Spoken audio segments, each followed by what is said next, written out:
कुछ पुरानी यादें। कभी नेनुआ टाटी पे चढ़ के रसोई के 2 महीने का इंतजाम कर देता था। कभी खपरैल की छत पे चढ़ी लौकी महीना भर निकाल देती थी। कभी बैसाख में दाल और भथुआ से बनाई सूखी कोहड़ौरी सावन भादों की सब्जी का खर्चा निकाल देती थी। वो दिन थे जब सब्जी पे खर्चा पता तक नहीं चलता था। देसी टमाटर और मूली जाड़े के सीजन में भौकाल के साथ आते थे, लेकिन खिचड़ी आते आते उनकी इज्जत घर जमाई जैसी हो जाती थी। तब जीडीपी का अंगड़तीय करिश्मा नहीं था। ये सब्जियां सर्वसुलभ और हर रसोई का हिस्सा थी। लोहे की कढ़ाई में किसी के घर रसेदार सब्जी पके तो गांव के डी बाबा तक गमक जाती थी। धुआं एक घर से निकला कि नहीं तो आग के लिए लोग चिपरी लेके दौड़ पड़ते थे। संझा को रेडियो पे चौपाल और आकाशवाणी के सुलझे हुए समाचारों से दिन रुखसत लेता था। रातें बड़ी होती थीं। द्वार पे कोई पुरनिया आला छेड़ देता था तो मानो कोई सनीमा चल गया हो। किसान लोगों में कर्ज का फैशन नहीं था। फिर बच्चे बड़े होने लगे, बच्चियां भी बड़ी होने लगी।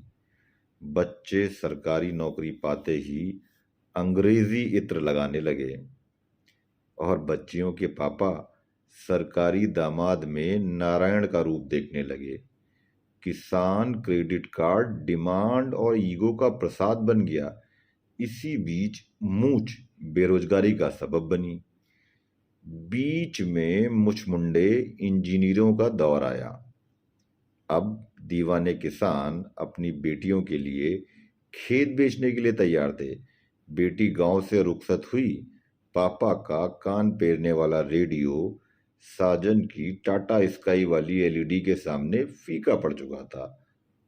अब आंगन में नेनुआ का बिया डालकर अब आंगन में नेनुआ का बिया छींटकर मड़ई पे उसकी लताएं चढ़ाने वाली बिटिया पिया के 2.5 BHK की बालकनी के गमले में क्रोटोन लगाने लगी और सब्जियां महंगी हो गई। बहुत पुरानी यादें ताजा हो गई। सच में उस समय सब्जी पर कुछ भी खर्च नहीं होता था। जिसके पास नहीं होता उसका भी काम चल जाता था। दही मट्ठा का भरमार था, सबका काम चलता था। मटर गन्ना गुड़ सबके लिए अफरात रहता था। सबसे बड़ी बात तो ये थी कि आपसी मनमुटाव रहते हुए भी अगाध प्रेम रहता था। आज की क्षुद्र मानसिकता दूर दूर तक नहीं दिखाई देती थी। हाय रे ऊंची शिक्षा कहाँ तक ले आई। आज हर आदमी एक दूसरे को शंका की निगाह से देख रहा है।